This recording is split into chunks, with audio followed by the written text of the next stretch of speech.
Lesson 2.9, finding angles in transversal problems. Directions say to assume all lines that look parallel are. Find all missing values and state the angle relationship you used. So number one, we're going to say that lines M and N are parallel. It looks like they're using M and N. Towards the bottom there's some lines L too, but they're parallel. I'm going to highlight what is called the transversal, and it is labeled T. That doesn't always happen. T for transversal. Let's first figure out what the relationship is. So I've got my angle here and my angle they're wanting here.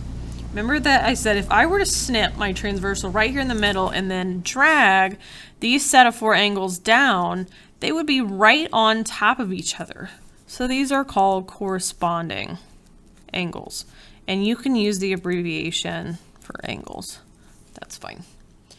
And what did we say corresponding angles always had a relationship of? They are congruent. So this would also be 27 degrees. And you can look and see, yeah, they look the same.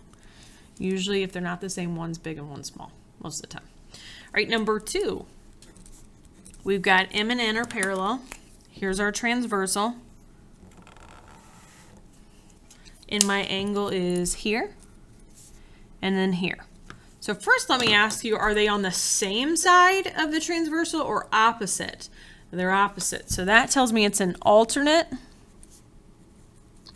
Are they on the inside of the parallel lines or the outside? They're on the outside, so this would be exterior. So they're alternate exterior angles. And when they're alternate, they are congruent as well. So this would also be 16 degrees. Number three. Transversal is T. Are our two angles on the same side of the transversal or opposite? They're on the same side. They're both kind of under the line on the left. So they are consecutive or same side. Are they on the inside of the parallels or on the outside? Well, they're on the inside. So this would be interior angles. Be careful, they don't look the same, right? This is a bigger opening than what this is. So they're supplementary. We would have to do 180 minus 159. Why did I write 156? I don't know. Which would be 21 degrees. Okay, so I'm going to let it pause and you try 4, 5, and 6 on your own. Number 4 should be alternate interior angles because they're on opposite sides of the transversal but inside the parallel lines, and so they would be congruent. Number 5, they're consecutive. They're on the same side of the transversal. Did I put interior? Exterior. What am I doing? Exterior angles. Good thing I checked.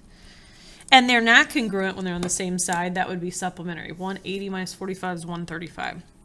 And on number 6, this is kind of weird. I didn't put a relationship. I don't remember what Delta Math wants on this one. But I looked and I saw this is 26 degrees. Its corresponding or the same placement angle would be up here. So this is 26. These two would make a linear pair. So I did 180 minus 26, which is 154. As long as you understand how you can find X. But there's several different ways as well.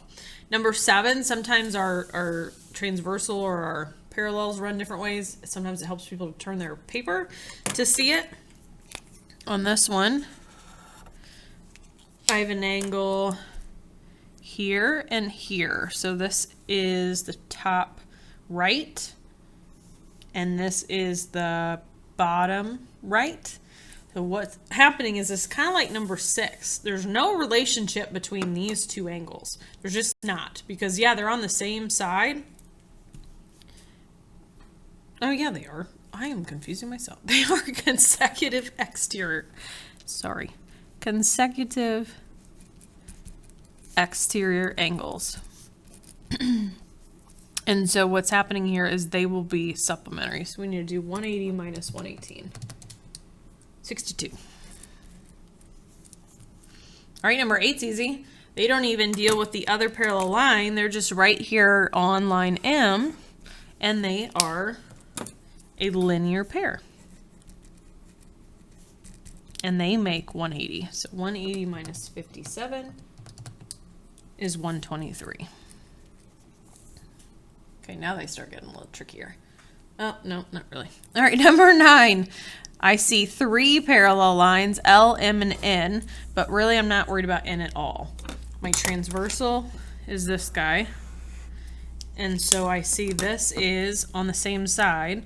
This is here in the bottom right, and this is here in the bottom right. So these would be corresponding angles, and they're congruent. So it'd be 47 degrees. Okay, now I'm going from L, M, and N. Kind of ignore M for right now. Let's see if I can make any assumptions here. Even if N wasn't here, it would look like this. I see that this angle out of these 4 angles is in the bottom left, and out of these 4, this is in the bottom left. So this is another corresponding. And that would also be 135 degrees. All right, and then number 11, we have to find X and Y, so we'll label. I see 142. Out of these 4, it's in the bottom right, and X is in the bottom right as well. So this would be 142. They are corresponding. Since there's 2, we won't write the relationship, we'll just talk about it. And then X and Y, these make a linear pair, so I would have to do 180 minus 142, which is 38 degrees. So X is 142 and Y is 38. Okay, I'll pause and let you try number 12. X should be 127 and Y should be 53. There's several different ways. I saw that X and the 127 I already knew. Those are alternate exterior. They're congruent. They look like big obtuse angles, and then these 2 make a linear pair. You could have also saw, hey, here's this. If I put a corresponding angle, it would be here, and then these 2 should make a linear pair, and these 2 would be vertical angles, so they're equal. So there's all kinds of different ways you can see it.